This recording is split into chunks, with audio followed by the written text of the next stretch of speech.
Biografía de Idi Amin. ¿Sabías que uno de los dictadores más temidos del siglo XX nació en un rincón olvidado del mundo, como un niño sin nombre, sin padre y sin futuro? Antes de convertirse en el carnicero de África, Idi Amin fue solo eso, un niño invisible. Koboko. Un pequeño pueblo al norte de Uganda, tan lejos del poder como de la esperanza. Allí, entre chozas de barro y caminos de tierra roja, nació en 1925 un niño que, según algunas versiones, no tenía ni siquiera un nombre oficial al nacer. Su madre, una mujer de la etnia Lugbara, lo crió sola. Su padre, nadie lo recuerda. Tal vez se fue. Tal vez nunca estuvo. En una sociedad donde la pertenencia lo era todo, Idi Amin creció como un outsider, marcado por su origen humilde, por su etnia minoritaria y por el silencio alrededor de su figura masculina. Desde temprano, aprendió una regla cruel: si quieres que te vean, tendrás que hacer que te teman. La escuela no fue parte de su historia. Apenas aprendió a leer. Pero era fuerte. Muy fuerte. Alto, imponente, brutalmente físico. Mientras otros niños recitaban versos, él entrenaba su cuerpo. Mientras otros soñaban con ciudades, él aprendía a sobrevivir en la jungla. No con libros. Con instinto. Y entonces llegó el ejército. Los británicos necesitaban soldados locales para mantener su dominio sobre África Oriental. Y no les importaba el pasado, ni los estudios, ni el apellido. Solo querían obediencia y fuerza.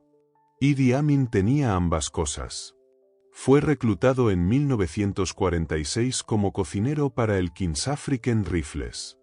Pero cocinar no era lo suyo. Rápidamente fue notado por su tamaño y su disposición para obedecer órdenes sin hacer preguntas. Lo enviaron a entrenar. Y desde allí, algo cambió. Por primera vez en su vida, tenía un uniforme. Un nombre. Un propósito. El niño invisible estaba comenzando a ser visto. Pero también estaba aprendiendo algo más. Los británicos castigaban sin remordimientos. Mandaban sin disculpas. Gobernaban con puño de hierro. Y Amin lo absorbía todo. Era como una esponja de violencia. En Sudán, luchó contra los rebeldes Mau Mau. Vio la sangre. Vio la muerte. Y aprendió que el miedo, si se administra bien, puede ser más efectivo que el respeto. No era inteligente, pero era astuto. No era diplomático, pero era carismático. Se ganaba la lealtad de sus hombres con bromas, con brutalidad y con un sentido de protección que rayaba en lo paternal. Si estabas con él, te protegía. Si no, te aplastaba. Y en esa infancia rota, en esa adolescencia marcada por la obediencia ciega, se forjó el germen del dictador. Porque Idi Amin no nació monstruo. Lo hicieron. ¿Fue su infancia el origen inevitable de su crueldad? ¿O fue solo la excusa perfecta? En el siguiente capítulo veremos cómo este joven soldado se convirtió en la mano derecha del imperio, y cómo ese poder inicial lo llevó directo al abismo.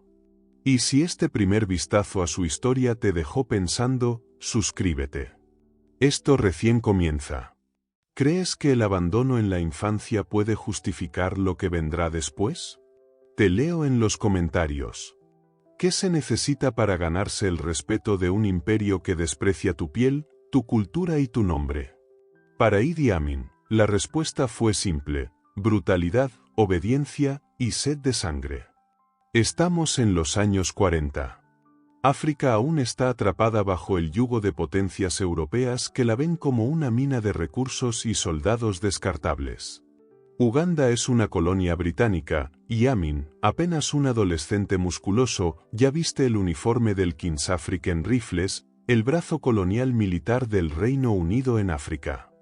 Lo que sigue es una escalada vertiginosa. Los británicos lo ponen a prueba rápidamente. Lo envían a luchar contra los Mau Mau en Kenia, un movimiento de liberación feroz y decidido. Allí, Idi Amin se convierte en algo más que un soldado. Es un ejecutor. Un brazo leal que no cuestiona nada. Su talento no está en la estrategia, está en su capacidad para cumplir órdenes sin pestañear. Y eso, en un mundo donde los imperios temen perder el control, vale oro. El ejército le da algo que su infancia nunca le ofreció: estructura, autoridad, reconocimiento. Mientras otros oficiales africanos apenas avanzan, Amin rompe barreras. Asciende. Rápido. Demasiado rápido. Algunos comienzan a sospechar. ¿Por qué este hombre, sin educación formal, con un historial de violencia, está subiendo como la espuma? Pero los británicos lo necesitan. Amin habla poco, no opina, no se mete en política, aún. Y lo más importante, sabe cómo imponer orden. O lo que el imperio llama orden. En 1957, lo mandan a Somalia y más tarde al norte de Uganda para lidiar con los conflictos tribales. Su reputación se multiplica. Es despiadado, pero eficaz. A los ojos del imperio, eso es eficiencia. A los ojos del pueblo, es un monstruo en gestación. Pero algo empieza a crujir por dentro. Idi Amin ve la fragilidad de sus superiores blancos. Ve cómo se contradicen. Cómo tiemblan. Cómo mienten. Y empieza a intuir algo que cambiará el curso de su vida: ellos no son tan poderosos. Solo parecen poderosos. Y si ellos pueden gobernar Uganda desde Londres, ¿por qué no él, que ha sangrado por esta tierra? En 1962, Uganda obtiene su independencia. El imperio se retira. Pero no del todo. Porque antes de irse, los británicos dejan sembradas las semillas del caos. Una de esas semillas es Idi Amin. Con su lealtad inquebrantable, es uno de los pocos oficiales negros que reciben entrenamiento militar avanzado. Lo envían a Israel. Aprende tácticas. Maniobras. Contrainteligencia. Regresa distinto. Más seguro. Más ambicioso. Y entonces ocurre el gran salto: lo nombran subcomandante del ejército ugandés. Su superior directo es Milton Obote, el presidente electo. Lo ve como un aliado útil. Un hombre fuerte. Un perro guardián. Pero nadie le presta atención a los ojos de Amin. A cómo observan todo. A cómo evalúan. A cómo esperan. Porque ahora tiene entrenamiento, reconocimiento y poder armado. Y lo más peligroso de todo, cree que el destino le debe algo. El niño invisible de Koboko ya no existe. En su lugar, hay un soldado con acceso a armas, tropas y secretos de Estado. Un hombre que aprendió de los británicos que la disciplina sin empatía puede doblegar cualquier nación. La pregunta no es si va a tomar el poder. La pregunta es cuándo. Y en el siguiente capítulo, veremos el inicio del fin, como Idi Amin, el perro fiel, se convierte en el verdugo de su amo. Si te está atrapando esta historia, dale al botón de suscribirte. Vienen capítulos mucho más oscuros. ¿Crees que los imperios crean monstruos a propósito, o simplemente los dejan libres cuando ya no les sirven? Te leo en los comentarios. La traición no siempre viene con una daga en la espalda. A veces, llega con una sonrisa, un uniforme impecable y la promesa de lealtad eterna. Idi Amin estaba en la cúspide de su carrera militar. Era el segundo hombre más poderoso del ejército ugandés. Y mientras todos lo veían como el brazo ejecutor del presidente Milton Obote, él ya había comenzado a mover las piezas de su propio tablero. Uganda, recién independizada, era un país frágil. Dividido por tribus, por intereses económicos, por heridas coloniales que aún supuraban. Obote, el presidente, trataba de consolidar el poder.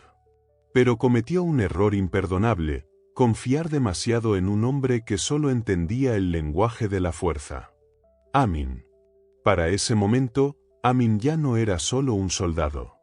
Era una figura mediática. Alto, carismático, con un magnetismo extraño. Visitaba mercados, hablaba con soldados rasos, hacía apariciones públicas. Sonreía mucho, pero escuchaba más. Cada palabra que salía de la boca del pueblo era combustible para su ambición. Y entonces, llegó el dinero. En 1966, Obote y Amin se ven envueltos en un escándalo, acusaciones de contrabando de oro y marfil desde el Congo. Obote intenta cortar por lo sano. Pero ya es tarde. Idi Amin tiene su propio ejército de leales. Tiene acceso a armas. Y tiene la voluntad de hacer lo impensable. El conflicto se intensifica. En secreto, Amin empieza a reclutar soldados de su propia tribu, los Kakba, y otras etnias marginalizadas. Les promete protección, ascensos, venganza. Muchos se suman. Lo ven como uno de los suyos. Un líder que no habla como político, sino como guerrero. Mientras tanto, Obote se ausenta del país para asistir a una reunión en Singapur. Y ese pequeño detalle marca el inicio de una pesadilla. Idi Amin, con una serenidad escalofriante, pone en marcha el golpe de Estado. Pero no como otros. No con violencia masiva. No con discursos revolucionarios. Lo hace en silencio.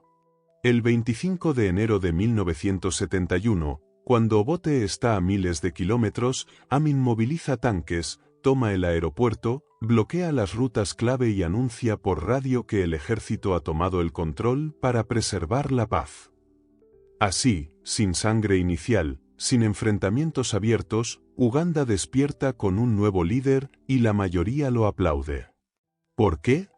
Porque Amin promete cosas simples: paz, orden, respeto por los militares. Su voz suena firme.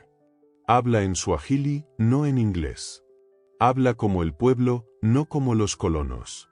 Durante las primeras semanas, se pasea por las calles, abrazando niños, visitando hospitales, bajando de los vehículos para saludar a la gente. La prensa lo adora. El pueblo lo venera. Pero esa fachada es exactamente eso, una fachada.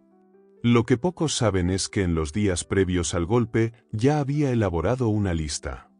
Una larga lista de enemigos que no podían seguir respirando. Entre ellos, jueces, ministros, líderes tribales. La mayoría nunca fue vista de nuevo. Y en su círculo más íntimo, Amin comienza a hablar en susurros sobre algo más grande. No solo gobernar Uganda, sino purificarla. Limpiarla de enemigos, de traidores, de todo aquel que dude de su autoridad. La semilla del dictador absoluto ya germina. Y lo peor es que nadie lo detiene. Ni la comunidad internacional, que en su mayoría celebra la caída de Obote. Ni las élites locales, que creen poder manipularlo desde las sombras. Ni el pueblo, que aún lo ve como un salvador. Pero Idi Amin ya no es el niño de Koboko. Ni el soldado del imperio. Ahora es un general con hambre. Hambre de control, de adoración, de inmortalidad. Y esa hambre no tiene límites. En el próximo capítulo, veremos cómo este libertador empieza a construir su reino de hierro, uno que hará temblar a todo un continente. Si esta historia te está atrapando, suscribirte no cuesta nada, pero te asegura no perder lo que viene. ¿Crees que el poder corrompe, o solo revela quiénes somos realmente? Opina abajo, quiero ver qué piensan ustedes. Un país entero, despertando con una nueva bandera, una nueva voz y una nueva amenaza. Idi Amin ya tenía el poder, pero aún no había mostrado su verdadero rostro.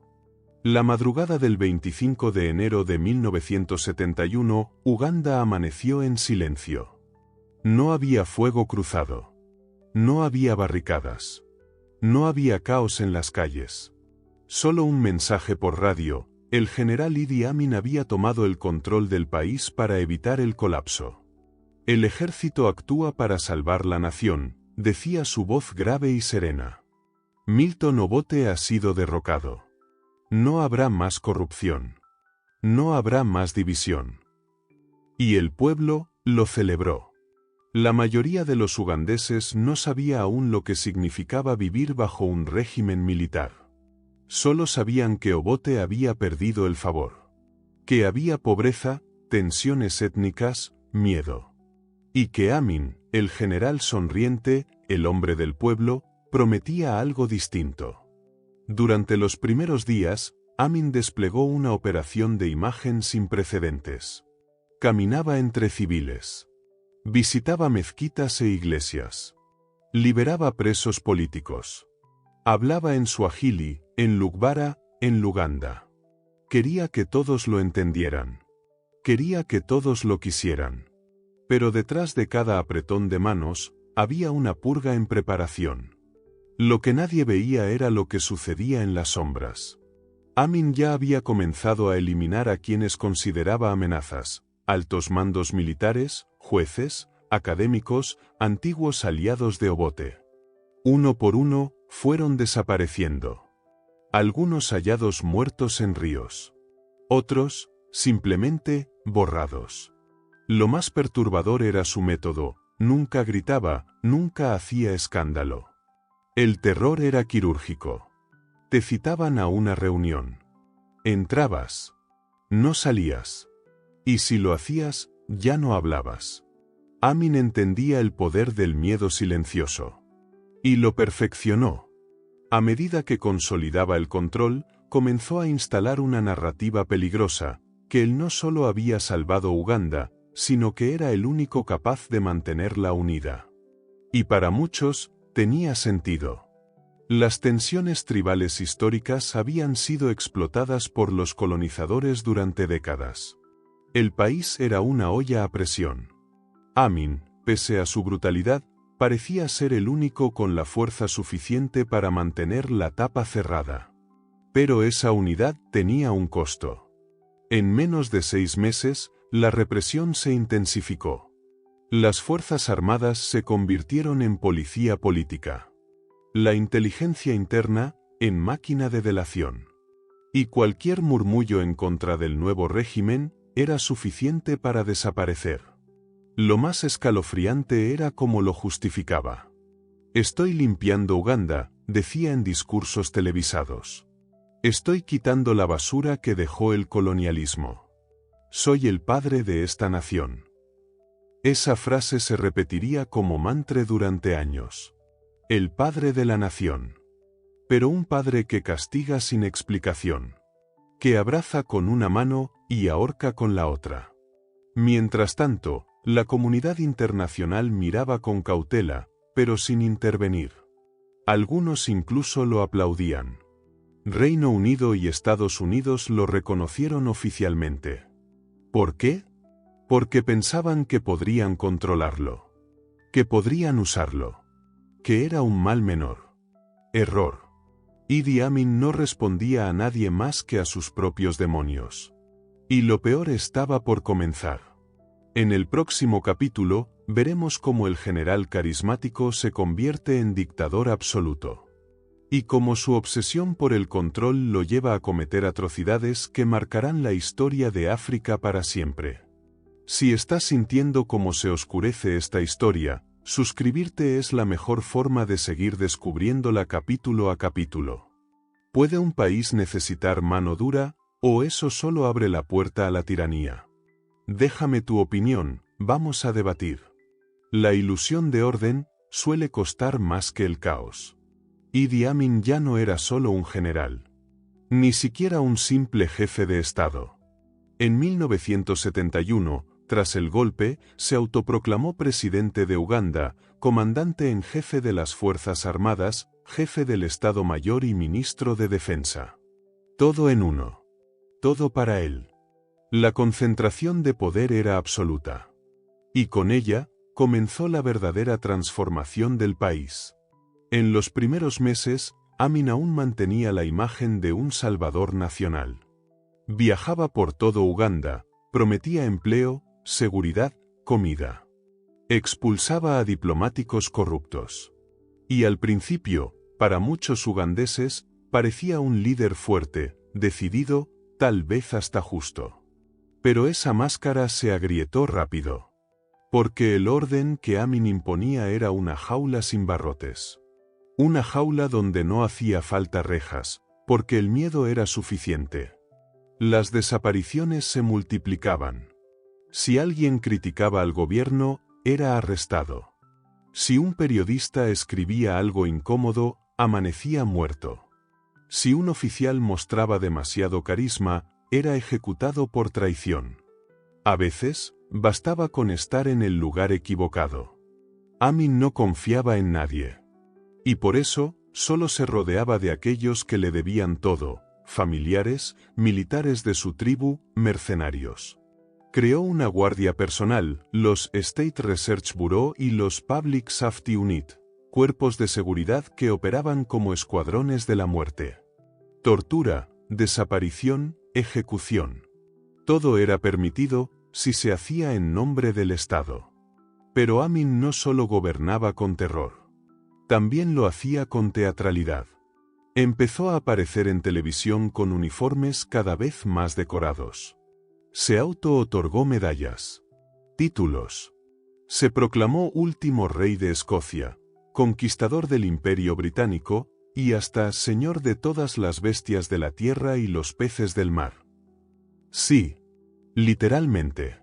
Y mientras el mundo se burlaba de su extravagancia, en Uganda nadie se reía. Porque cada chiste podía costarte la vida. En paralelo, comenzó a redibujar la estructura del país. Nombraba y destituía ministros a su antojo. Canceló el parlamento. Prohibió partidos políticos. Toda la institucionalidad fue barrida. Solo quedaba él y su voluntad. Y aunque todo esto suena como una receta para el colapso, por un tiempo, funcionó. La delincuencia bajó. La corrupción se escondió. Los mercados se reactivaron. ¿Cómo era posible? Porque Amin distribuía el miedo como si fuera medicina, selectivo, directo, efectivo. Nadie se sentía completamente seguro, pero muchos sí se sentían protegidos, si no se metían en problemas. Además, tenía un talento oscuro, sabía cuándo dar una noticia buena para tapar 3 malas. Liberaba a 100 presos y al día siguiente ejecutaba a 20 enemigos. Nadie hablaba de los 20. Todos celebraban a los 100. El dictador sonreía. El pueblo temblaba. Y el mundo callaba. Pero todo poder absoluto, tarde o temprano, comienza a devorarse a sí mismo. Y la paranoia de Amin crecería más rápido que su popularidad. Porque cuando eliminas toda oposición externa, el enemigo siguiente está dentro de ti.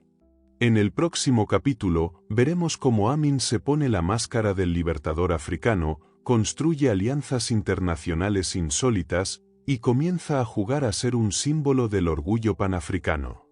Si no te querés perder cómo sigue este descenso a la locura, suscríbete ahora. Te lo digo en serio. ¿Puede un país progresar con un dictador al mando, o siempre termina pagando el precio? Quiero leer tu respuesta en los comentarios. Un dictador puede matar en silencio, o puede hacerlo mientras baila frente a las cámaras. Idi Amin entendía algo que muy pocos tiranos comprenden a tiempo: el poder no solo se impone, se representa. Tras consolidar su régimen de miedo, Amin decidió que ya no quería ser solo un presidente militar. Quería ser un ícono. Un símbolo de resistencia africana. Un líder continental. Y para lograrlo, tejió una narrativa grandiosa. Uganda no estaba bajo una dictadura, estaba bajo la guía de un salvador africano. Comenzó a usar trajes tradicionales en actos oficiales. Hablaba de africanizar el país. Prometía devolver la dignidad que los europeos habían robado durante décadas de colonialismo. En discursos encendidos, culpaba a Occidente de todos los males. Hablaba de soberanía, de justicia histórica, de renacimiento africano. Y lo hacía tan bien, con tanta seguridad, que muchos le creyeron. En 1972, dio el golpe maestro, ordenó la expulsión de entre 40.000 y 80.000 asiáticos que vivían en Uganda. Comerciantes, empresarios, profesionales.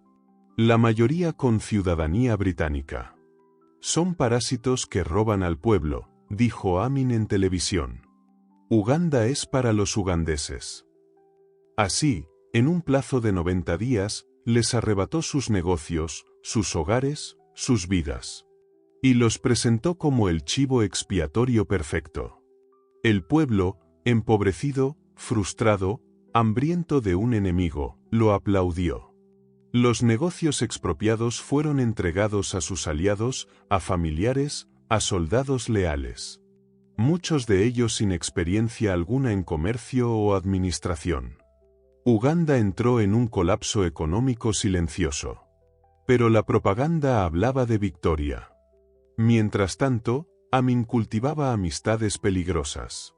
Rompió relaciones con Israel, su antiguo aliado militar. Y se acercó a Gaddafi en Libia, a la Unión Soviética, a Corea del Norte. Se presentaba como antiimperialista. Como un nuevo Nkrumah. Un nuevo Lumumba. Pero detrás del discurso, había otra cosa: necesidad de apoyo, armas, dinero y validación. También comenzó a recibir condecoraciones de países enemigos de Occidente. Invitaba a dictadores. Les ofrecía banquetes, bailes, discursos interminables. En Uganda, eso le sumaba prestigio. El mensaje era claro: miren, el mundo me respeta. Yo soy el verdadero líder de África. Y mientras tanto, las purgas internas seguían. Pero esta vez, más discretas. Porque ahora Amin tenía una imagen internacional que mantener. Cada muerte era más silenciosa, más oculta. Los cuerpos ya no aparecían en las calles. Ahora simplemente desaparecían. Y es que el dictador se había convertido en actor. Sabía cuándo hablar fuerte y cuándo sonreír. Sabía cuándo gritar contra Occidente y cuándo negociar secretamente. Sabía cuándo hacer caridad y cuándo ejecutar sin piedad. La máscara del salvador africano era efectiva. Tan efectiva, que incluso figuras internacionales caían en su juego. Se reunía con embajadores, con periodistas extranjeros, con líderes de movimientos afroamericanos que lo veían como un símbolo de orgullo racial. Pero detrás de esa sonrisa amplia, de esos discursos teatrales, de ese aura paternal, ya no quedaba nada del niño de Koboko. Solo quedaba el ego. Un ego que crecía a medida que el país se desmoronaba. A medida que el hambre volvía.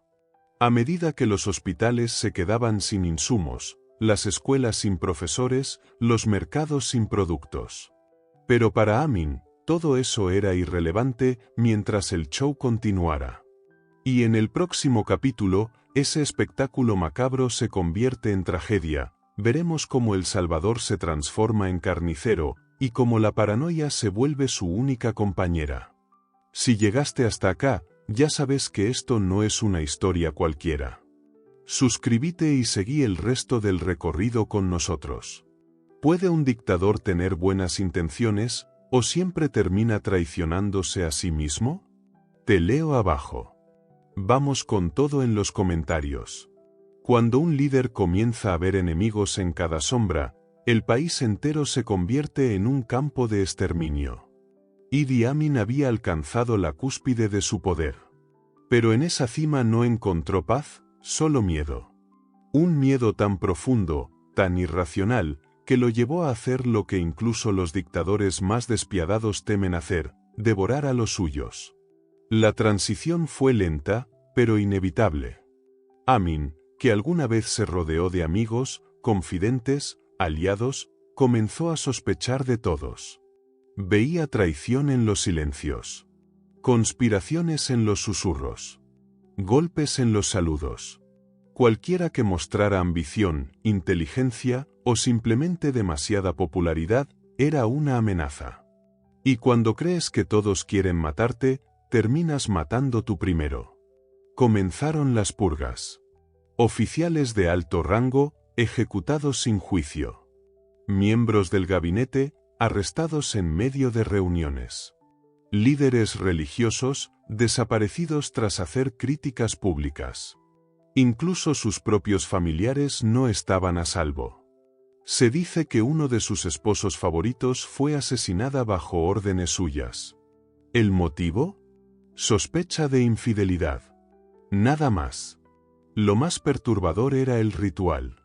Amin no solo ordenaba las muertes, las disfrutaba. Se decía que asistía personalmente a algunas torturas, que miraba cómo colgaban a sus enemigos, cómo se desangraban. Incluso circularon rumores, nunca comprobados, de canibalismo, de guardar partes del cuerpo de sus víctimas como trofeos. ¿Exageraciones? Tal vez. ¿Posibles? Totalmente. Porque Uganda había dejado de ser un país. Era un teatro de horror, con un solo actor y millones de víctimas. Entre 1971 y 1979, se estima que entre 300.000 y 500.000 personas fueron asesinadas bajo su régimen. Campesinos, académicos, militares, mujeres, niños. No importaba tu religión, tu tribu o tu estatus. Si estabas en la mira, eras historia. Y mientras tanto, Amin sonreía frente a las cámaras. Bailaba. Reía. Hacía imitaciones de líderes extranjeros. Regalaba vacas. Anunciaba reformas que nunca ocurrían. El contraste era absurdo. Un bufón sangriento en traje de emperador. Los cadáveres flotaban en el Nilo. Tantos, que los pescadores se negaban a lanzar sus redes por miedo a sacar más cuerpos que peces. Y el país se fue vaciando. No solo de gente. También de alma. La economía colapsó por completo. Las tierras expropiadas quedaron improductivas. Las industrias, paralizadas. El miedo era tan grande que nadie se atrevía a proponer, a innovar, a decir siquiera que algo iba mal. Y Amin, más paranoico que nunca, empezó a rotar de residencia constantemente. Nunca dormía 2 noches en el mismo lugar. Se disfrazaba para salir. Usaba dobles. Creía que sus enemigos estaban envenenando su comida.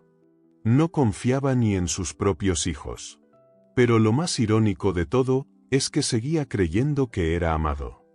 Organizaba desfiles en su honor. Se hacía llamar el presidente vitalicio. Su rostro cubría los muros de todas las ciudades. Se presentaba como un profeta, un visionario, un libertador. Y cada vez que alguien se atrevía a cuestionar su versión de la realidad, simplemente dejaba de existir. Idi Amin ya no gobernaba Uganda. Gobernaba su delirio. Un delirio donde todos eran enemigos. Donde la sangre era rutina. Donde el poder ya no tenía propósito. En el próximo capítulo, veremos cómo, en su aislamiento, Amin comenzó a abrazar alianzas impensadas, relacionándose con los enemigos del mundo libre, y llevando a Uganda al borde de la guerra internacional. Si estás tan metido en esta historia como yo lo estuve al escribirla, dale al botón de suscribirse. Queda lo más impactante. ¿Hasta qué punto puede llegar un hombre que gobierna sin límites y sin nadie que le diga no? Comenta abajo. Este tema da para mucho. Cuando el mundo te da la espalda, puedes cambiar, o puedes buscar aliados que estén tan rotos como tú. Idi Amin eligió lo segundo. A mediados de los años 70, Uganda ya era un país al borde del abismo. La economía colapsada, los mercados vacíos, la población aterrada. Y en ese contexto, el dictador decidió mirar hacia afuera, para encontrar dentro lo que ya no podía sostener. Y lo que encontró fue un espejo oscuro. Mientras las democracias del mundo lo repudiaban, Amin comenzó a acercarse a aquellos líderes que compartían su visión distorsionada del poder. Su círculo de aliados empezó a parecer una convención de villanos históricos. Muammar Gaddafi, en Libia, se convirtió en uno de sus mecenas. Le enviaba armas, dinero y respaldo diplomático. Ambos compartían una retórica antiimperialista, una fascinación por los discursos interminables y una necesidad enfermiza de ser venerados. Luego vino el régimen de Corea del Norte. Kim Il-sung le envió asesores militares y especialistas en propaganda. Sí, Corea del Norte enseñó a Uganda a controlar la información, a manipular al pueblo, a crear una narrativa oficial que reemplazara la realidad. Incluso Saddam Hussein, en Irak, mostró simpatía por el estilo de Amin. Brutal, directo, incuestionable. Y lo más insólito, Idi Amin ofreció asilo a nazis fugitivos. Hablaba abiertamente de su admiración por Hitler, decía que sabía cómo tratar a los judíos y culpaba al sionismo de todos los males de África. ¿Era provocación? ¿Locura? ¿Estrategia? Tal vez todo al mismo tiempo. Lo cierto es que mientras el mundo libre lo veía como un monstruo, él se convertía en símbolo para ciertos movimientos radicales. Grupos separatistas, guerrillas armadas, nacionalistas extremos, todos veían en Amin a un hombre que desafiaba el orden global sin pedir permiso. Pero ese juego tenía un precio. En 1976 ocurrió un hecho que lo puso en la mira directa de Occidente, el secuestro del vuelo 139 de Air France. Terroristas pro-palestinos desviaron el avión hacia el aeropuerto de Entebbe, en Uganda. Amin no solo permitió la operación, la respaldó. Apareció en televisión, sonriendo, asegurando que los rehenes serían tratados bien. Se presentaba como mediador, pero jugaba con fuego. Israel respondió con una de las operaciones de rescate más audaces de la historia, la Operación Entebbe. En una noche, comandos israelíes aterrizaron en secreto, rescataron a los rehenes y mataron a varios terroristas, incluyendo a soldados ugandeses que habían colaborado. Fue una humillación total para Amin. Su aeropuerto violado. Su ejército burlado. Su imagen derrumbada. Desde entonces, su paranoia se intensificó. Comenzó a hablar de invasiones extranjeras. Acusó a países vecinos de conspirar contra él. Cerró aún más las fronteras. Incrementó las purgas internas. Ya no gobernaba con miedo, gobernaba con delirio. Pero el golpe más duro aún estaba por venir. Porque mientras Amin jugaba a ser el estratega geopolítico, había olvidado algo esencial: su país sangraba. Su pueblo moría. Y su ejército, cansado y hambriento, comenzaba a romper filas. En el próximo capítulo, veremos cómo el enemigo que tanto temía finalmente llegó, no desde fuera, sino desde dentro. Y cómo su imperio, construido con sangre y aplausos forzados, se derrumbó en cuestión de días. Si esta historia te sigue dejando con la boca abierta, ya sabes qué hacer: suscríbete. Vamos a cerrar esto como se merece. ¿Crees que un tirano con aliados oscuros se vuelve más fuerte, o solo firma su sentencia más rápido? Comenta abajo, quiero saber qué opinas. Los dictadores raramente mueren como viven. Pero Idi Amin ni siquiera cayó como se esperaba. A fines de los 70, el imperio de miedo que había construido durante años comenzó a desmoronarse. No por un golpe interno. No por una rebelión masiva. Sino por algo mucho más simple, y mucho más doloroso: la realidad. Uganda ya no podía sostenerse. La economía era una carcasa vacía. El ejército, debilitado y dividido. El pueblo, exhausto. Incluso sus aliados empezaban a tomar distancia. Gaddafi le giraba menos fondos. Corea del Norte le mandaba asesores sin entusiasmo. Amin lo sentía. El aire se había vuelto denso. Irrespirable. Y entonces, cometió su último error estratégico. En 1978, ordenó la invasión de Tanzania. Sí, invadir a un país vecino. Una nación que no solo tenía un ejército más disciplinado, sino que además albergaba a muchos de los exiliados ugandeses que él mismo había perseguido. La jugada fue un desastre. Tanzania respondió con furia. Se alió con fuerzas ugandesas en el exilio y lanzó una contraofensiva brutal. En pocos meses, Kampala, la capital de Uganda, cayó. Y el gran dictador huyó. Así, sin resistencia. Sin batalla final. Sin discurso heroico. Idi Amin abandonó el país como un ladrón que huye de su propia casa. Escapó en helicóptero, acompañado por lo poco que le quedaba de su círculo íntimo. Primero llegó a Libia, donde Gaddafi le dio asilo temporal. Luego se instaló en Arabia Saudita, el país que lo cobijaría hasta su muerte. Y allí, increíblemente, vivió tranquilo. Tenía casa, servicio, dinero, seguridad. Incluso caminaba libremente por las calles de Yeda, iba a la mezquita, comía en restaurantes. Muchos de sus vecinos ni siquiera sabían quién era. Algunos, incluso, lo saludaban con respeto. Cuando los periodistas lograban acercarse, Amin se mostraba sin arrepentimiento. Decía que todo lo que había hecho fue por el bien de Uganda. Que la historia lo juzgaría como un patriota. Un salvador. Un verdadero africano. Nunca fue extraditado. Nunca fue juzgado. Nunca enfrentó a sus víctimas. Murió en 2003, en una cama de hospital, por una falla renal. Rodeado de su familia. En paz. Una paz que él jamás le ofreció a su pueblo. Y sin embargo, su figura no desapareció del todo. En Uganda, hay quienes aún lo defienden. Dicen que al menos había orden. Que los trenes funcionaban. Que había dignidad africana. Otros lo recuerdan con terror. Con rabia. Con lágrimas. Y otros, simplemente, prefieren no recordarlo. Porque como se recuerda a un dictador, dice más del país que de él. Idi Amin se fue sin castigo. Sin vergüenza. Sin final épico.